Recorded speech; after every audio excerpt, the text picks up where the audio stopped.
Ala, gusto ko na naman itong i-flex sa inyo. Kasi medyo matagal ko siyang tinago. As in, pagkatapos ko siyang ibabad sa Sunrocks na may vinegar and baking soda, tinabi ko siya. Napakasakaling biglang mag-iba yung kulay niya na, pero hindi pa rin.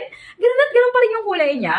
Ito yung pinaka-appearance ng pinaka-necklace. Ito yung ayan, ang tawag pendant, tapos ito yung pinaka-necklace niya. Bet, baka dahil na epekto, ito yung nagtitrending ngayon. Bet na bet ko talaga itong gamitin. Talagang eto kung pansin nyo, partner to sila mga bebs ko ha. Lagi ko talaga itong suot-suot, hindi ko na siya hinuhubad. Umpisa nung mapunta sa akin to, maipadala sa akin to, hindi ko na siya hinuhubad, laging suot-suot ko yan. Pero itong necklace, medyo nag-alinlangan ako ng konti sa kanya. Kaya, pinreserve ko siya. Pagkatapos ko siyang ilublob sa baking soda, sa suka na may konting sabon, ayun. Ayan, tinabi ko siya. Kasi sabi ko baka biglang mangitim or what, may effect. Pero ay, grabe. Ganun at ganun pa rin. Walang pagbabago. Napakaganda lang ng shade na yan. Ayan mga bebs. Ay, di ba?